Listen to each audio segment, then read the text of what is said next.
अस्सलाम वालेकुम स्टूडेंट। तो हम लोग का जो इस वक्त जो टॉपिक चल रहा है हमारा जो लेक्चर सीरीज़ में वो है इस वक्त कम्युनिकेबल डिजीज़। कम्युनिकेबल डिजीज़ के अंदर जो डिजीज़ हम लोग पढ़ रहे हैं, जिस सिस्टम की डिजीज़ पढ़ रहे हैं वो है रिस्पिरेटरी इन्फेक्शस डिजीज़। तो उसके अंदर हम लोग जो है चिकन पॉक्स पढ़ लिया है,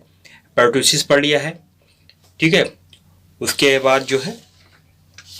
एक मम्स थी, उसको भी हमने पढ़ लिया है। अब आज हम जिस डिजीज़ पर आपके सामने है ना लेक्चर देंगे या लेक्चर स्लाइड प्रेजेंटेशन करेंगे वह है डिप्थीरिया, जिसे क्या यूनानी में खन्नाक भी कहते हैं। तो इसके बारे में हम लोग जान लेते हैं कि असल डिप्थीरिया है क्या, है ना। ये कहते हैं कि ये it is an acute infectious disease cause by, कह रहे हैं कि ये एक शदीद मुतअद्दी मर्ज़ है जिसमें आज़ाए तनफ़ुस है ना कि जो ऊपरी वाला हिस्सा होता है ना, यानी अपर रेस्पिरेटरी ट्रैक्ट्स, वहाँ पे इन्फेक्शन होता है। उसके एक ज़रिए क्या है, इसमें एक झिल्ली पैदा होती है ना, जिसकी वजह से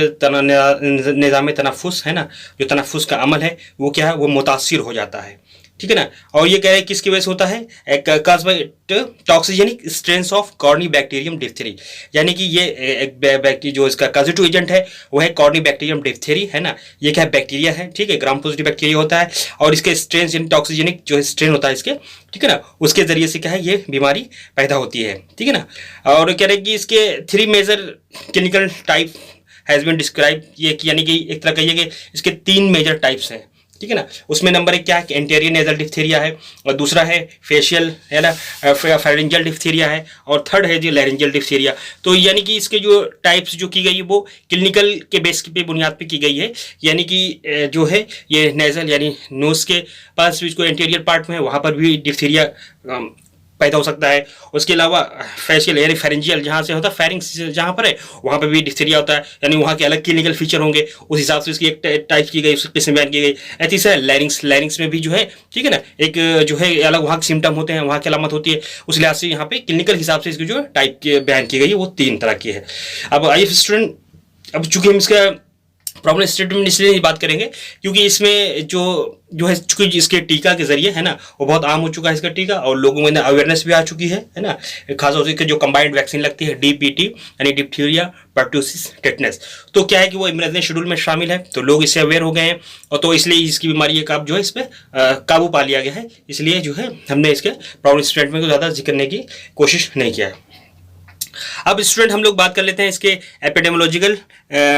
डिटरमिनेंट्स की, यानी एपिडेमोलॉजिकल डिटरमिनेंट्स क्या है। अब हम लोग बात करते हैं यानी इसका जो हम लोग डिजीज़ का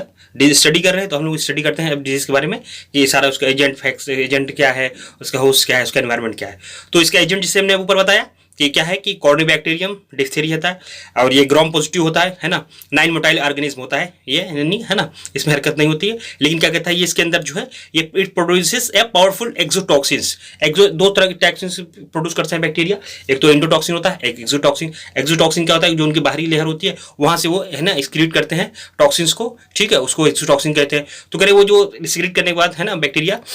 तो वो क्या कहते हैं डायरेक्ट इन्वेड नहीं करते, ये मतलब एक जगह पर लॉज हो जाते हैं, नेक में मान लीजिए नोज के पास हो गए या हलक में हो गए, यहाँ पर वो लॉस कर जाते हैं, वहाँ पर रहते हैं, वहीं से फिर क्या करते हैं वो अपने टॉक्सिन्स को छोड़ते हैं ना, रिलीज करते हैं, जिसके जरिए से ये बीमारी क्या कहते हैं पैदा होती है। और कहेंगे सोर्स ऑफ इन्फेक्शन पता है, यानी कि किसके जरिए से फैल सकती है ये बीमारी, जो केस होते हैं है ना उनके जरिए से फैलेगी, 5% होती है। अब चूंकि इसके अंदर केस और कैरियर दोनों होता है, तो कैरियर के स्टेज में जाहिर सी बात है उसमें वो क्या अलामत तो होती नहीं है, ठीक है, तो वो क्या है 95% जो है वो चांसेस है वो जो है सोर्स ऑफ इन्फेक्शन के ज़्यादा चांसेस है, 95% वो चांसेस हैं उनके वो इन्फेक्शन फैलाने के। तो ये हो गया इसका सोर्स ऑफ इन्फेक्शन, यानी केस है और कैरियर, यानी दोनों इसके अंदर क्या है जो है इसको फैलाने के अहल होते हैं। अब हम इसके बाद कहते हैं इन्फेक्टिव मटेरियल, क्या क्या चीज़ होती है जिसके जरिए से है ना इन्फेक्शन फैलता है या कि जो है जो सबब बनते हैं है ना जो इन्फेक्शन के। उसमें क्या है नेजोफेरेंजियल सीक्रेशंस, जी ठीक है, जैसे हम लोग तक सुन रहे थे छींकने से है ना, कुछ उसके अंदर जो ड्रॉप्स निकलते हैं, जो सीक्रेशंस निकलती है, ठीक है, वो उसके कॉन्टेक्ट में कोई आ गया तो उसको क्या होगा डिप्थीरिया की बीमारी हो जाएगी। या डिस्चार्ज फ्रॉम स्किन लीजन्स, यानी किसी को एक बताया ना कैरियर स्टेज में है, मान लीजिए कैरियर स्टेज में है, ठीक है ना, और मालूम नहीं कि उसको डिप्थीरिया है, अब वो किसी ऐसे पर्सन के ऊपर क्या करे उसको टच में आ गया, ये जहाँ पर उसका कोई वुंड था, कोई अल्सर था, वहाँ से उसको टच में आ गया, ठीक है ना, तो उसको भी क्या हो गया वो डिप्थीरिया है ना उसको भी बीमारी हो जाएगी। या कंटेमिनेटेड फोमाइट्स जैसे पेंसिल हो गया, टॉयज हो गया, ठीक है ना, और भी चीज़ें जो इस्तेमाल की चीज़ होती है, क्या है वो इंसान उसको यूज़ करता रहता है। एक इंसान अपना क्या क्या स्नीज करके चला गया, ठीक है, उसकी कुतुरत उस पर पड़े रह गए, तो अब वो उसको कोई इस्तेमाल किया, उसके बाद फिर उसने अपने नोज पे लगा लिया, तो क्या है कि वो उसको फोमाइट्स है ना, यानी कि जो ऐसी चीज़ें जो कि इसमें नॉन लिविंग थिंग्स है ना, जो आदमी क्या क्या इस्तेमाल में होती हैं, जैसे बताएं पेन है, टॉयज है, या थर्मामीटर है, या टंग डिप्रेशर्स जिसको कहते हैं, है ना। मान लीजिए क्या कहते हैं कि एक किसी का चेक किया, कोई क्लिनिक में आया, उसको टंग डिप्रेशर चेक किया, और उसके बाद फिर दूसरा कोई पेशेंट आया, उससे भी टेस्ट कर लिया, मान लीजिए किसी को था, तो अब उसका टंग डिप्रेशर अब किसी दूसरे पर इस्तेमाल किया गया, तो उसको भी वो बीमारी हो जाएगी, ठीक है। अब ये कहते हैं पीरियड ऑफ इन्फेक्टिविटी, यानी कितने दिन से कितने दिन तक जो है इसका पीरियड ऑफ इन्फेक्टिविटी रह सकती है, कि फैल सकता है ना, इन्फेक्शन के चांसेस हो लग सकते हैं, दूसरे को हो सकते हैं। वो कह रहे 14 to 20 age of the onset of disease, यानी डिजीज होने के, ठीक है ना, 14 से 28 दिन के अंदर जो है दूसरे को लगने के चांसेस ज़्यादा होते हैं, किसमें, ये डिप्थीरिया में, ठीक है ना। तो ये चीज़ हो गई। और हम इसके बाद हम बात करने जा रहे हैं होस्ट फैक्टर, ठीक है स्टूडेंट्स। का होस्ट फैक्टर क्या है, यानी कि किसको ये बीमारी, कौन इसका अहल होता है बीमारी होने का। जैसे इसमें एज के बारे में जब बात करेंगे तो ये कह रहे हैं मोस्टली क्या है, बच्चों में होते हैं, जिनकी उम्र क्या होती है कि 1 से 5 साल के जो बच्चे होते हैं उनके दरमियानी होती है। अभी हमने पर्ट्यूसिस में पढ़ा था, उसमें भी बिलो द 5 ईयर्स था, ठीक है ना। तो इसका डीपीडी का सेम ही मान लीजिए, डिप्थीरिया का भी सेम एज है। और इसमें सेक्स में वो सेक्सेस वहाँ पर हम लोग सिर्फ पढ़े थे कि वहाँ सब फीमेल्स जो होती थी बच्चियाँ, उनको ही होता था, ठीक है। यहाँ पे दोनों सेक्सेस को रहे हैं। और अगर immunity is acquired by infections, यानी कि यहाँ पे कह रहे कि जैसे वायरस के इन्फेक्शन होता है तो उसके एंटीटॉक्सिन जो पैदा होते हैं, है ना, तो उसके लिए वहाँ पर बोलते हैं कि लाइफ टाइम इम्यूनिटी डेवलप हो रही है। यहाँ पे कह रहे हैं कि जो चूंकि वो टॉक्सिन रिलीज कर रहा है, उसके लिए जो इसका इन्फेक्शन था, है ना, उसी इन्फेक्शन के थ्रू क्या हो गया कि जब बॉडी में क्या होता है कि बहुत सारे जो कैरियर स्टेज में होते हैं उनको साइन सिम्टम भी होते भी नहीं, है ना, और वो सर्वाइव करते हैं, जीते रहते हैं, तो क्या है कि उनके जो टॉक्सिन्स है उसी की एंटीबॉडी भी पैदा हो जाती है, ठीक है, बॉडी पैदा कर लेती है। तो वो क्या होता है कि इन्फेक्शन, यानी immunity is acquired by infection, यानी जो इन्फेक्शन है उसी के जरिए से क्या उनको इनको बॉडी में इम्यूनिटी भी डेवलप हो जाती है। अब स्टूडेंट बात करते हैं इन्वायरमेंट फैक्टर, यानी कि अब किस मौसम में ये फैलते हैं। जैसे कहते हैं कि केसेस ऑफ डिप्थीरिया किस सीजन में होता है, मोस्टली विंटर में होता है, और ये इसको मतलब इसको जो है फैलने के लिए ज़्यादा फेवर मौसम जो है वो सर्दी का मौसम है, ठीक है स्टूडेंट। तो हम लोग इसकी बात कर चुके हैं। अब जो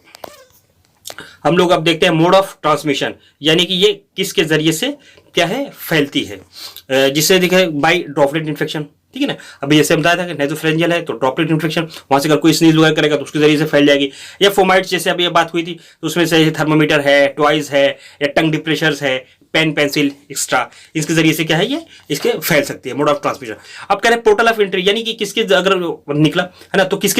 जगह बॉडी में किस जगह से जो है ये एंट्री करेगा, यानी इसका बैक्टीरिया है ना। तो कह रहे हैं कि थ्रू रिस्पिरेटरी रूट्स, इसके जरिए से क्या है बॉडी में दाखिल होता है, ये कॉमन है। बट रिस्पिरेटरी रूट से भी जा सकता है, जैसे अभी बताया था किसी को कट्स है, वुंड है, या अल्सर है, अगर किसी उसके टच में आ गया है ना, जिसको डिप्थीरिया है, उसकी चीजें जहाँ उसने छींक दिया, और किसी का वुंड था जख्म पे ही छींक पड़ गई, है ना, तो जाहिर सी बात है कि ये वो रूट भी शामिल हो जाएगा, कि यानी कि वो एंट्री उसका हो गया, पोर्टल ऑफ एंट्री भी, वो जगह जख्म था उसका, वो जख्म उसके लिए पोर्टल ऑफ एंट्री बन गई, ठीक है ना। यानी कि उसके अंदर डिप्थीरिया के अब जो है पैदा होने के चांसेस हो गए हैं, कि उसको बीमारी किसकी हो जाएगी, डिप्थीरिया की हो जाएगी। अब स्टूडेंट्स बात करते हैं इनकी इंक्यूबेशन पीरियड 2 to 6 डेज है, ये सिंपल है ना, 2 से 6 दिन ही इसका इंक्यूबेशन पीरियड है। इसके बाद फौरन इसकी अलामत जाहिर हो जाती है। अब इसकी क्लिनिकल फीचर बात करते हैं, तो याद रखिए कि हर चीज़ का जो है डिजीज का अपना एक मोस्टली चीज़ें जो है कि चूंकि इन्फेक्शन है, तो इन्फेक्शन में कुछ कॉमन चीज़ होती है कि जैसे बुखार का होना, ठीक है ना, और चीज़ों का पेन होना, ये सब चीज़ें क्या है कि उस एरिया में जिस जगह पर लीजन जहाँ पर डेवलप हो रहा है,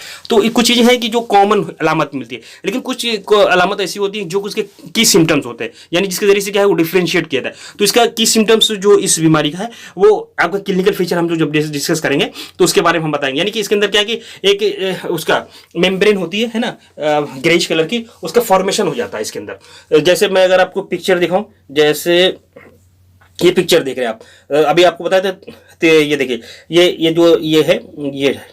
ये वाला अगर आप देखिए, ठीक है ना, ये क्या है, ये फेरिंजियल डिप्थीरिया है ना, फेरिंग्स में देखिए ये क्या है कि यहाँ पे डिप्थीरिया है ना का जो मेम्ब्रेन, शेडो मेम्ब्रेन यानी कि एक झिल्ली है जो बैक्टीरिया ने क्या क्या अपने टॉक्सिन से क्या क्या फॉर्मेशन कर दी है। देखिए व्हाइट कलर देख रही है आपने, ये अभी करेंगे स्टार्टिंग में तो ये व्हाइटिश कलर होती है और इसको अगर छू लिया जाए तो क्या होती है, वाइप हो जाती है, लेकिन बाद में फिर जब ये दोबारा पैदा होती है ना, तो वो ग्रेइश कलर की होती है और उसको अक्सर छेड़छाड़ करेंगे तो वहाँ पे ब्लीडिंग होना शुरू हो जाती है। और ये भी देखिए है ना, इस एरिया में भी देखिए फेरेंजियल की ये मिसाल है। तो स्टूडेंट हो गए स्टूडेंट, तो हम लोग क्या बात कर रहे थे इसकी, उसके हम लोग इस क्लिनिकल फीचर की बात कर रहे थे, यानी कि 3 तरह हो गई, एक फेरेंजियल है ना, फेरेंजियो टॉन्सिलर डिप्थेरिया, टॉन्सिल भी इसमें इन्वॉल्व रहेगा फेरेंस के आसपास है ना, और उसके टॉन्सिल जो है वहाँ पर भी इन्वॉल्वमेंट रहेगा। ठीक है, एक उसका एक वहाँ के क्लिनिकल फीचर में अलामत मिलेगी। एक लेरेंजो ट्रैकियल है ना, जो लेरिंग्स पर जो ट्रैकिया है वहाँ बस जब ये फॉर्मेशन करेगा वहाँ की भी अपनी अलामत मिलेगी। ठीक है, अभी अलामत से जब मिलेगी तो वहाँ पर भी हम आपको बताएंगे है ना कि क्या क्या खास जो फीचर उसके वहाँ पर ऊपर निकल के सामने आते हैं। और तीसरा है नेजल डिप्थेरिया है ना, जो नोज के अंदर हो है ना, उसको क्या कहते हैं, नेजल डिप्थेरिया। तो स्टूडेंट हम लोग बात करते हैं फेरेंजियो टॉन्सिलर डिप्थेरिया करें। कहते इसके मेन फीचर्स क्या होते हैं, एक तो गले में खराश होगी, ठीक है, और आदमी को क्या निगलने में है ना वो तकलीफ होगी, यानी कि वो कोई भी चीज़ क्या है हलक से उतार नहीं सकता। ठीक है ना, यानी डिफिकल्टी इन स्वेलिंग, निगलने में उससे तकलीफ होगी। या लो ग्रेड, इसमें बताया था इन्फेक्शन है तो बुखार तो होगा लेकिन बहुत ज़्यादा होगा नहीं, और जो है लो ग्रेड फीवर रहेगा। और कहीं जब आप इसको एग्जाम किया जाता है तो उसमें जो है एक जो भी आपको बताया था है ना, तो याद रखिएगा फेरेंजियल जो टॉन्सिलर जो डिप्थेरिया होता है उसी के अंदर क्या है सेडो मेम्ब्रेन का फॉर्मेशन होता है। ठीक है ना, तो यहाँ करें एरिथमा लोकल रेडनेस होता है, localise membrane which is localise और may be as patch of the posterior pharynx और टॉन्सिल, या तो ये साइड बता रहे किसकी जगह होती है, या पोस्टीरियर फेरिंग्स में होती है या टॉन्सिल के आसपास होती है। ठीक है ना, तो यह हार्ट प्लेट के पास भी जा सकती है। तो कह रहे कि अगर जो मेम्ब्रेन है आसानी से वाइट हो जाती है ना, लेकिन अगर वाइटिश अगर कलर रहती है तो ये, लेकिन अगर ये बाद में फिर जब दोबारा होती है तो वो क्या होती है, ग्रेइश कलर की होती है या येलोइश कलर की होती है, और इसमें जो है बहुत ही ज़्यादा वो क्या होती है डीपली वो चस्पा होती है ना, एडरेंट होती है, और इसकी वजह से जो क्या है इसको रिमूव करेंगे तो वहाँ पर क्या है ब्लीडिंग के चांसेस होते हैं इस मेम्ब्रेन में। खैर, तो अब ये करेगी यही चीज़ जो है, और ये सब मैंडिबुलर एरियाज में होती है या anterior portion of the neck है ना, अलोंग लेंजो responding to the bull neck appearance, यानी कि ये इतनी ज़्यादा जब आपने इख्तियार कर लेगी शिद्दत को, ठीक है ना, अलामत उसकी बहुत ज़्यादा शदीद हो जाएगी, तो उस वक्त जो एक अपीयरेंस और मिलेगी, यानी साइन एक और मिलेगा, वो क्या होगा बुल नेक की अपीयरेंस, यानी बुल का देखेंगे अगर आप नेक तो उसके माउथ से ले करके है ना, उसका जो बैक का हिस्सा मिलता है ना, वो बिल्कुल क्या है एक सीध में होता है। ठीक है, या बिल्कुल उभरा हुआ होता है। तो उसको अगर आप गूगल पे जाकर उसको सर्च करके देखिएगा बुल नेक अपीयरेंस की है ना, वो आपको जो है एक इमेज आपको नजर आ जाएगी और नजर आपका बन जाएगा। तो यानी कि फेरेंजियो जो हमने देखा कि इसके अंदर जो है 2 चीज हमें मिली, एक तो क्या है कि यहाँ स्यूडो मेम्ब्रेन झिल्ली फॉर्मेशन हो रही है, और दूसरी क्या है कि यहाँ पर जो अपीयरेंस होगी बुल नेक की अलामत होगी। यही स्टूडेंट्स जो है एमसीक्यूज में भी यही क्वेश्चन आते हैं कि किसमें बुल नेक की जो है अपीयरेंस होती है, फेरेंजियल में होती है जो टॉन्सिलर होती है उसमें होती है, या कि लेंजो ट्रैकियल डिप्थेरिया में होती है, तो या नेजल डिप्थेरिया। तो आप इसको याद रखिएगा, जो फेरेंजियो टॉन्सिलर डिप्थेरिया होती है उसी के अंदर क्या बुल नेक अपीयरेंस होती है। अब हम स्टूडेंट बात करते हैं लेंजो ट्रैकियल डिप्थेरिया की है ना, क्या करिए कहाँ पे होती है, सिस्टर ऑफ द फेरेंज, यानी कि जो फेरेंज जो टॉन्सिलर अभी ऊपर देखा ये क्या है उसी से ही बढ़ा हुआ उसका हिस्सा होता है। ठीक है ना, और इसमें क्या आता है कि इसमें ये होगा कि आवाज जो होती है बिल्कुल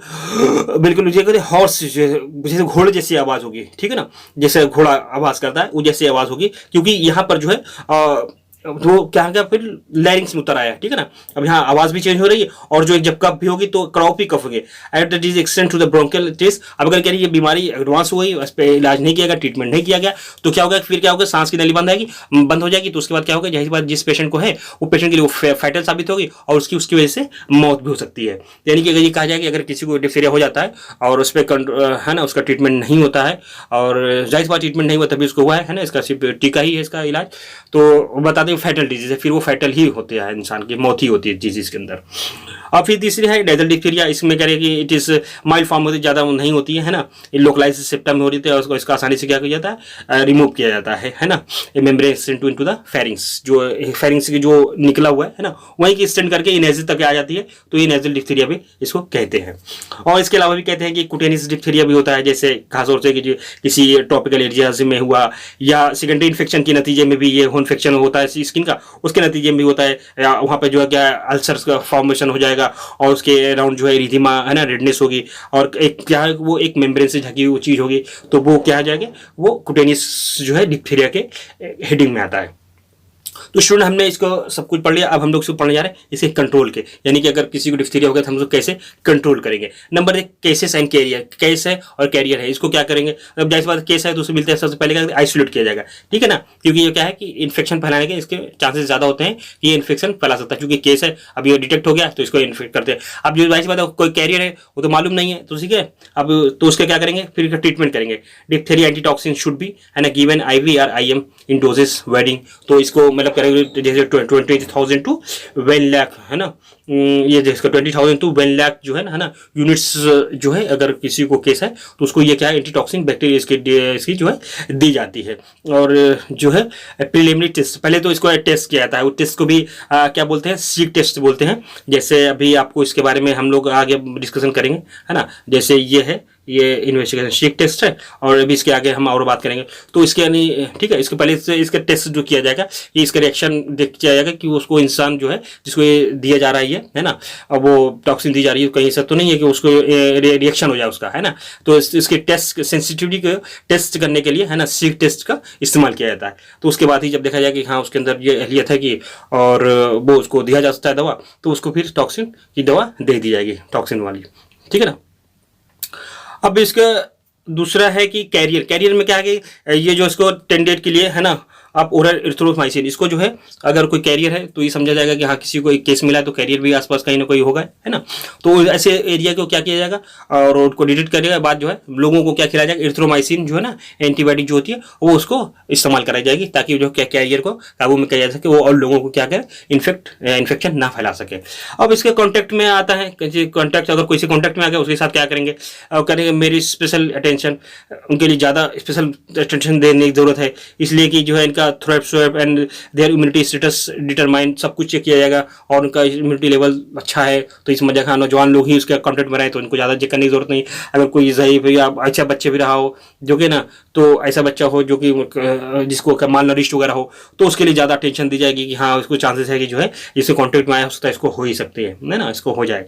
या कम्युनिटी का अगर चाहेगा तो कह रहे हैं कि effective control is the by the active immunization, community करने के लिए जाहिर सी बात है इसको वैक्सीन ही दिया जाता है ना, वैक्सीन जैसे DPT का कंबाइंड फॉर्म में दिया जा रहा है, डिप्थीरिया, पर्टूसिस एंड टेटनस, अब ये कम्युनिटी में दिया जा रहा है। अब किसी को अगर होगा तो क्या होगा, चूंकि इसको इम्यूनाइजेशन कर दिया गया, अब वो इम्यूनाइजेशन से क्या होगा उसके अंदर कंट्रोल हो जाएगा वो। अब इसके स्टूडेंट हम बात करते हैं इसके कॉम्प्लिकेशंस के, कॉम्प्लिकेशन के ताल्लुक से जैसे मैं आपको बताऊं कि इससे पहले हमने जो आपको पर्ट्यूसिस डिजीज पढ़ाई थी है ना, तो उसमें वो आपको बताया था कि ब्रोंकाइटिस यानी क्या है कि वर्म में शॉप भी हो जाता है ना, तो इसमें इसका में भी वही चीज आ गई, और या ब्रोंकाइटिस है ना, या ब्रोंकोनिमोनिया उसको जिसको हम बताया था पुजातुरिया ऐसे भी कहते हैं, ब्रोंकाइटिस यानी इत्तेसाय शॉपतुरिया, इसके अंदर क्या है इसका कॉम्प्लिकेशन है। इन्वेस्टिगेशन में स्टूडेंट हमने बताया सीक टेस्ट का इन्वेस्टिगेशन करते हैं, यानी कि इसके अंदर क्या करते हैं 0.2 ml जो है इसका एंटीटॉक्सिन लेते हैं, और उसको क्या करते हैं राइट अपर आर्म में जो है वो एक तरफ वो इंजेक्ट कर दिया जाता है, और उसके बाद फिर जो है इसको वेट और वॉच किया जाता है, और देखा जाता है कि अगर वहाँ रिदमा और फॉर्मेशन हो गया है तो इंड्यूरेशन बन गया है, तो ये मालूम होता है कि हाँ उसको एक अच्छा दो तरफ देते हैं, एक लेफ्ट राइट में जो है एक्टिव देते हैं, और इसको कंट्रोल यानी कि उसको जो वैक्सीन को न्यूट्रलाइज कर दिया जाता है ना, मतलब कि जो उसका टॉक्सिन का जो मतलब एक्टिव फॉर्म जो होती है ना उसकी टॉक्सिन्स की है ना, तो जो बैक्टीरिया की वो नॉर्मली राइट में दिया गया, और जो इनएक्टिव होती है यानी इसको किल कर दिया गया उसको कंट्रोल करने के किधर दिया गया, उसको लेफ्ट आर्म में दिया गया। अब ये राइट साइड में देने के बाद देखा जाएगा कि अगर जो है उसको पेशेंट को इससे सेंसिटिव होगा तो क्या होगा उसके अंदर वो चीज डेवलप ड्यूरेशन बन जाएगा, इरिथेमा का फॉर्मेशन हो जाएगा, तो इसके अंदर मालूम हो जाएगा इसके अंदर ये टेस्ट पॉजिटिव है। आज की वैक्सीनेशन आपको बता ही दिया, कंबाइंड वैक्सीन दी जाती है, इसके डिप्थीरिया है, पर्टूसिस है और टेटनस है। और हम लोग सीक टेस्ट की तारीख से बात कर लें, इंट्राडर्मल ये दिया जा रहा है, ठीक है ना। Test presence of antitoxins, immunity status, ये इम्यूनिटी स्टेटस पे डिपेंड करता है कि उसका कितनी ज़्यादा हाइपर सेंसिटिव तो नहीं है। अगर जो है इसको इम्यूनिटी को लोगे जाहिर सी बात है उसको जो है वो ज़्यादा उसका इजहार होगा है ना उस चीज़ का कि हाँ इसको बीमारी है इसके अंदर है ना, या इसके अंदर टॉक्सिन मौजूद है इसके अंदर, ठीक है। और अगर इसमें फिर बताने के इसका प्रोसीजर बताने कितना कहते हैं 0.2 ml सीक टेस्ट टॉक्सिन दिए जाते हैं है ना स्किन फोरआर्म की तरफ जो आपको मैंने बताया, और फिर कंट्रोल करने के लिए उसका पोजिटिव साइड में दी जाती है, तो उसके जरिए से भी क्या है जो कि कंट्रोल करेगा seek toxin inactivated by heat, यानी कि जो कंट्रोल करने के लिए भी उसको जो है इसके हीट से क्या किया जाता है उसको किल कर दिया जाता है, उसकी बैक्टीरिया ही सेंसिटिव होता है, चूंकि हिट से वो मर जाता है, तो वो जो मरे हुए बैक्टीरिया को, ठीक है ना, जो बैक्टीरिया टॉक्सिन है वो लेफ्ट साइड में दिया जाएगा, फिर उसके बाद उसके रिएक्शन चेक किया जाएगा। तो स्टूडेंट हमारे ये था, है ना, पूरा डिप्थीरिया के ताल्लुक से, और बहुत ज़्यादा इसमें डीप में, हाँ अभी लैंजो तो आपको बता दिया, फेरेंजियोटॉक्सिस बैक्टीरिया का ये मिसाल थी ये वाली, ठीक है ना, टॉन्सिलर की मिसाल थी। और ये जो है, जो ये लैंजोटेकल डिप्थीरिया की ये एग्जांपल है कि हाँ लैरिंग्स पे जब एक्सटेंड कर जाएगा तो लैरिंग्स तक आ जाएगा, है ना, फेरेंजियल का ही पार्ट होता है उसका बढ़ा हुआ। और ये देखिए खुद ही करेंगे, proceed by pharyngotonsillar diphtheria, fever, hoarseness and croupy cough, dyspnoea, उसमें ब्रीदिंग होती है ना, मरीज इतने ज़्यादा जाहिर बात है सांस लेने की बंद हो जाएगी तो इंसान की डेथ ही, मौत ही हो जाएगी। तो ओके स्टूडेंट्स, ये था जो हमारा अब तक डिप्थीरिया का पार्ट है ना, जो हम लोगों ने इसको भी आज कवर कर लिया है। अब इंशाल्लाह हम आपको लिए नेक्स्ट जो डिजीज़ लेके आएंगे और वो तो हम उसकी स्टडी कर लेंगे, देखते हैं पहले जो आसान आसान डिजीज़ है हम आपको वही उसी को ही प्रेजेंट करें। तो ओके स्टूडेंट, फिर आप लोग अपना ख्याल रखिए, इसका नोट बनाइए, और जो कोई कन्फ्यूज़न है तो आप हमसे पूछ लीजिए। फिर हम लोग मिलते हैं एक नए लेक्चर के साथ, तब तक के लिए अल्लाह।